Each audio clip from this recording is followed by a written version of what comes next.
Hi everyone, Anthony Fantano here, you know who it is, and it's time for a Vinyl Update! Where I get into a bunch of records and releases that have recently made it into my little personal album music record collection over here. I have a bunch of things to go over here. Sorry it's been a while since the last vinyl update. My receiver, my amplifier crapped out. And I couldn't even listen to records for a while. And I've just been really busy with list week and the holidays and everything. So finally I got around to getting everything back up and running. And now I can actually listen to records. So when I actually pick up a record, I can listen to it and then talk about it in this video over here. So let's get into what I have here. The first few things that I have are actually not records at all. Hit up the local record store. Shout out to Red Scroll over here. And they have a bunch of tapes over there recently because tapes have kind of come back in a big way, and they've been taking tapes. People have been trading tapes in. And I saw this tape of this Faith No More tape for The Real Thing. And hopefully not there we go. Yeah, looking good. And this tape actually sounds excellent, even though this tape is years old at this point. God, it sounds real good. I don't know, just I just got a good tape deck for my buddy, secondhand, and really happy with the way that it sounds. And this thing, not only is the album great, also contains 2 extra songs. So I was really happy with picking this up for just like a couple dollars. So, damn, goddamn. And you know, that's why I like having my options open. People are like, oh, do you like vinyl more than CD? Do you like CD more than vinyl? Do you like MP3, tapes, blah, blah, blah? You know, I like just having different decks for different physical mediums so that if I find something for a couple dollars that would be really good for my collection, then sure, you know, buy it, pick it up. And, you know, I don't gotta buy this for $10 on iTunes. I don't gotta buy this on vinyl. I don't gotta buy a UCD or anything like that. I don't gotta pirate it. I paid a couple bucks. I got a nice tape. Sounds great. It's the whole album. And so there you go. Ba-bam. And got to give a shout out to these guys whose project I haven't been able to listen to until recently because, again, the whole receiver thing. And I've also been busy. But this group, local to me, this hip-hop group called Political Animals, they've come out with a couple of good singles over the past couple of years. They recently released their album last year. The thing is titled Ego Beasts, and you're going to love the packaging for this thing. I can't fucking believe this shit. This is their album. It's a fucking Sega Genesis cartridge box. Yes. And on the back, it's like, you know, as if the video game was here, but this is the track listing. And, you know, you see like different screenshots of the video game over here. And these guys, they're a live band. It's not like, you know, I believe they work with a DJ as well. You know, so I mean, there's an element of production to what they do, but you know, it's mostly live instrumentation. The bars are pretty great, the verses are great. Though I will say the recording on this is a little rougher than I would have liked it to be. Didn't really live up to the quality of the recording of the singles that led up to this project, unfortunately. But the packaging is still incredible. So obviously, Sega Genesis cartridge. You open it, and it's like you have the manual over here, the lyric manual with all the lyrics listed, which is pretty hilarious. And then you have the tape itself, which fits snugly in here, again, as if it were like a Sega Genesis cartridge. And it's a cool little orange tape. And, oh, damn. I'm sorry, guys. It did not break. Didn't break. Didn't break. Didn't break. So yeah, over here you have the tape. It is this nice, cool, bright orange tape, side A and side B, obviously.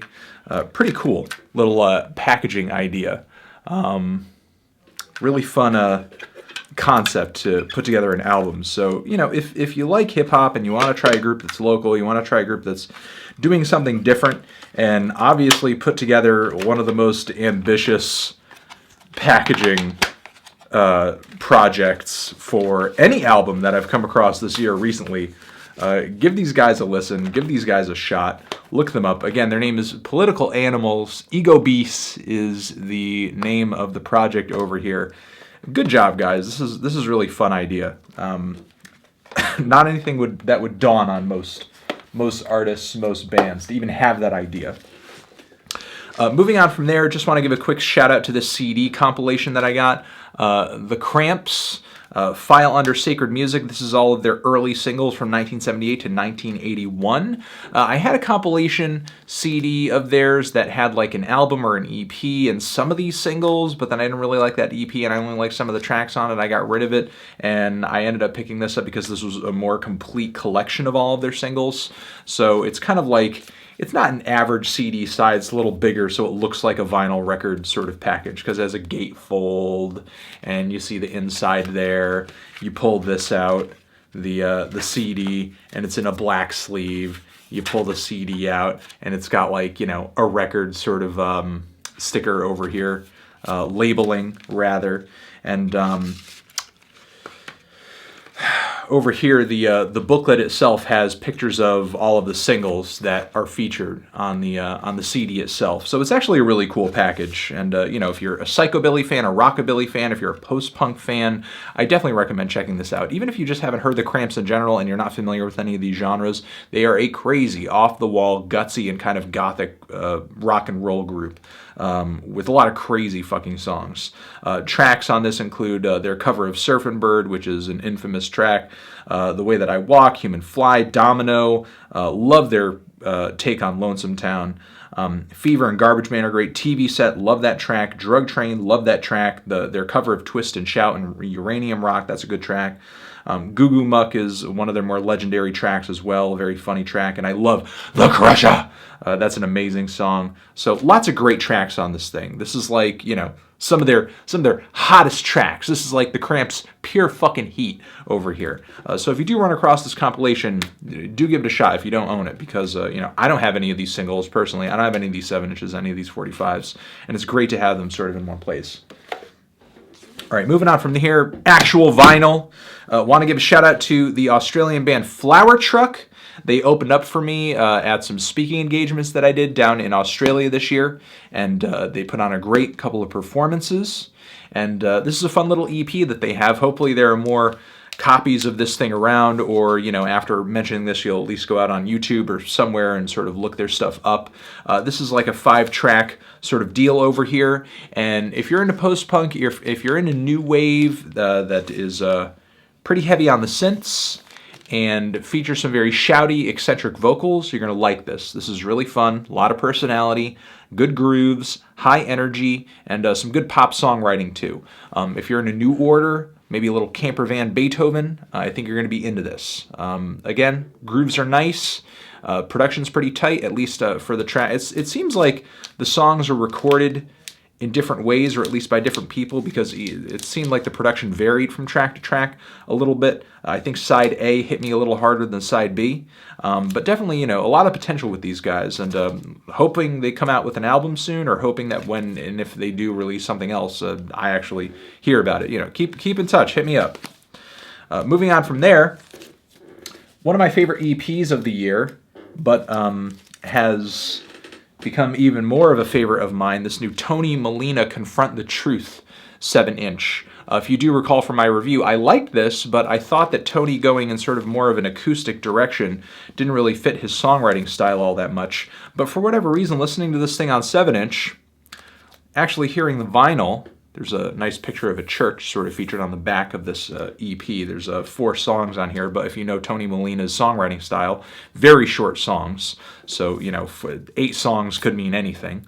But anyway, I guess what I'm trying to say is that Tony's music on here didn't really hit me until, hit me with, I think, the potency that it should have until I actually listened to the 7-inch. When I actually listened to the 7-inch, it sounded a little more full, a little more beautiful. The instrumentation was a little more vivid. I don't know, I think the lo-fi sound that he had on his previous record, which I actually picked up at the same time as this EP because I pre-ordered it. I have his Dissed and Dismissed album over here, which I ordered via Slumberland Records. I was like, well, I'm going to pre-order this. I'm going to finally pick this album up because I've been like listening to this thing so constantly, so on and off. It is an 11-minute breakup album, and it's not like some kind of crazy hardcore punk grindcore thing, you know, because the whole thing is 11 minutes. No, it's kind of these really weird lo-fi ballads that when I listen to it, digitally, like it really kind of complements that sound because, the sound is broken down a little bit because of the audio quality.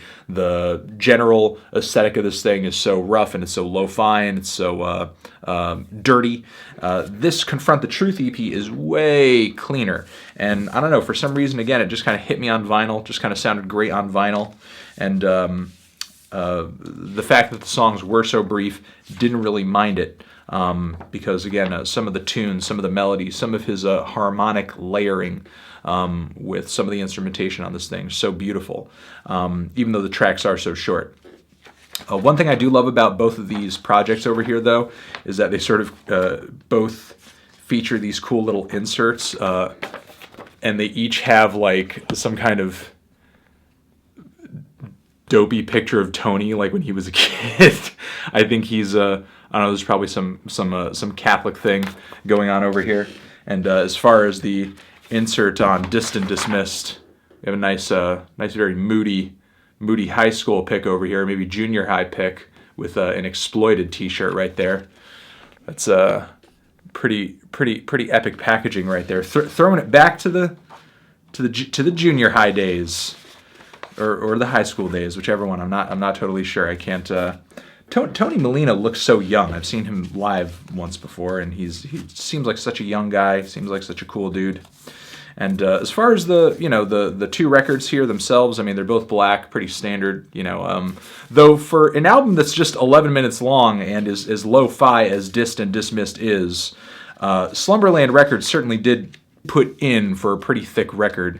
I have to say that listening to Distant Dismissed on vinyl, I didn't really pick up on any musical nuances that I didn't hear already, but I still do like the album, and I did want to pick up a copy of that because I think the record is great.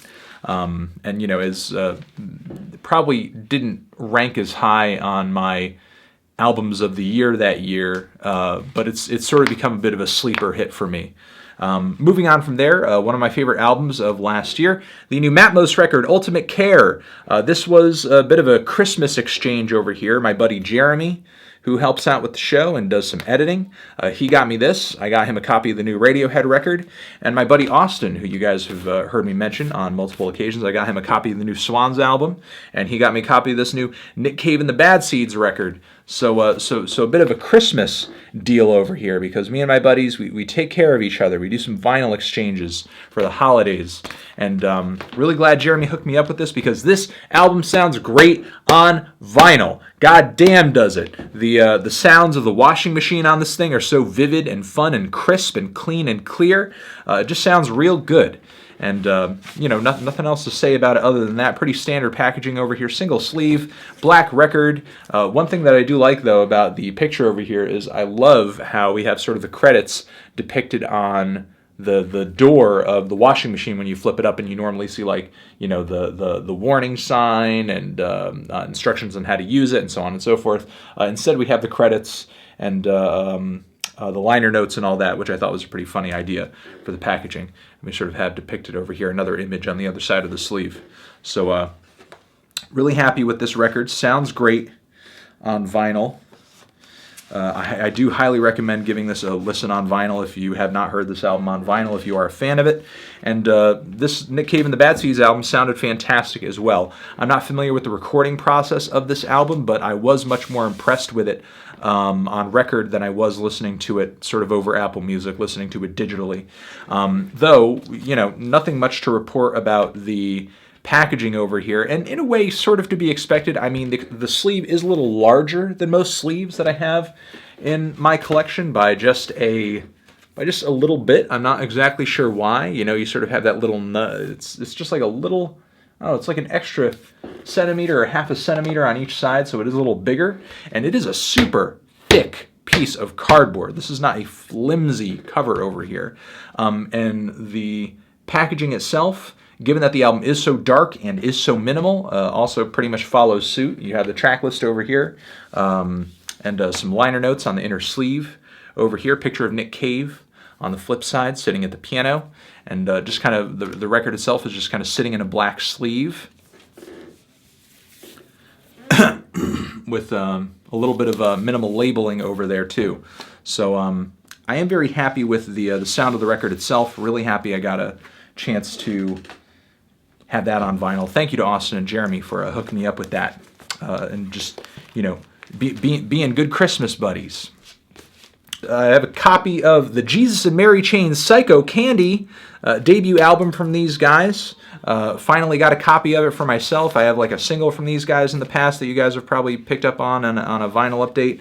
I didn't realize this was like a fucked up thing here. There's like a sticker on here. This was clearly, there's like a bullet hole punched here. This was clearly a copy, for a promo copy for a radio station or something, I think. Though there isn't really any labeling on it that would lead me to believe that, though it does seem like there was a sticker here. Maybe there was a label removed on it or anything, or something. Obviously not a mint copy, but I didn't pay too much for it, and the record itself is in fantastic condition. So I've been given a listen to it last night. The Jesus and Mary Chain, always been a band that I think I've respected more than I've been totally head over heels for. I enjoy some of their later stuff, and I know that they're sort of massively influential to a lot of bands that I love, like Crystal Stilts and many of the other, like, you know, very reverby garage rock bands of the 2000s and even today. But the thing about this record is, even though it sort of has a sound that was unlike any other for its time, it's very much an album that, to me, is sort of like a studying album. Like, you listen to it and you're like, okay, I'm listening to this to sort of understand what was happening back then, you know, or sort of where this kind of comes from, the origins of this. Because even though the sound of this record is unique, I wouldn't exactly call the Jesus and Mary Chain, at least at this point in their career, like soundsmiths. I mean, the sound throughout this record is pretty uniform, and, you know, I wouldn't say the distortions that they're working with were all that novel or sort of, you know, I guess so great and so dynamic that you would want to hear it again and again and again, album after album. And and I'm going to say one more thing here. I don't think this is a secret or anything, but the songwriting, not really that substantive. You know, like, a lot of the songs are pretty plain and very basic, and not really all that, like, I don't know, not many of them stick in my head. You know, it's an album that I enjoy more for its aesthetic than I do its writing, or even its performances, which across the record can run pretty stiff. Maybe that's an opinion a lot of people don't really want to hear, but it's my opinion of the record. You know, it's an album that, again, I think it's cool. I appreciate it. I like its style, and it's definitely an album that sounds pretty cool when you've got it on. You just turn it up full blast, and you can just kind of feel that sound that they're bringing. But it's not really an album I would listen to quietly, or an album that I would parse the details of, or anything like that. But moving on from there, this one I can't really show you the inside of, because I have made the executive decision not to open this one. This is a sealed, fresh copy of Death Grips' Fashion Week instrumentals and the Interview 2016 EP that they put together. I already know how both of these things sound. I don't assume that listening to them on vinyl will really reveal anything. Death Grips' albums so far, all of which I have, sound pretty close to how they sound on CD anyway. So, and not that I don't like listening to my Death Grips records, I do. But, I'm not really like chomping at the bit to open this thing up. So, this is one of only a couple records that are hanging out in my collection that are just going to be sealed, and that's just going to be that. And so there you go. And it's obviously, limited pressing, Record Store Day pressing. So, and that's part of the reason why I'm just kind of keeping it as is. All right, and the final thing that I'm going to mention here, give a shout out to the good people over at Vinyl Me Please for hooking me up with this copy, this repressing, this exclusive pressing that they did of this amazing Nina Simone album, Sings the Blues. This is not only a great package, there's also a great insert sleeve with wonderful photos of Nina, someone who I've seen many pictures of in the past, but it was actually a photo over here, yes, this photo, of her standing next to the piano, which I actually found to be the most intriguing, because in a lot of ways it just kind of gives you an idea of her stature, just her kind of her size as a person, sort of how she kind of handled herself or filled a room. It was kind of interesting picture, because it's like, you see pictures of people, what you're like, how big is that person? You know, it's sort of weird. It's probably the same thing that like I've had people watch my videos and they comment in person if they meet me. They're like, "Oh, I didn't know you were that tall," or "I didn't know." It just kind of struck me in a way and kind of grabbed my attention, that particular photo. So great lyric sheet, great photo over here, and the cherry on top of this package. Thank you again to Vinylly Please for sending this along. Is the awesome, I mean, not only is the record a thick pressing, sounds great, but it is this great baby blue pressing over here. God, this is a nice baby blue color. It's like a powder blue. And really nice color, guys. Really nice, interesting color to pick for this. Because, I mean, it matches exactly the front cover. So, really awesome package. Really good job. And the album itself sounds amazing. God, the performances on this thing are not only great. I love her take on House of the Rising Sun. It's not really that kind of slow-mo, very dreary ballad type, you know, of take on the song that you usually hear. It's very fast-paced. It's very... It goes. It moves. It has a pace to it. Also, some of her best songs, some of her best recordings on here. I Want a Little Sugar in My Bowl, Since I Fell for You, Day and Night. Really great Nina Simone tracks on here. One of her best albums, and a really great package from the VMP people. VMP people. So again, thank you for that. And that has been this vinyl update, everybody. These are the records that have, again, recently made it into my collection. And you the best.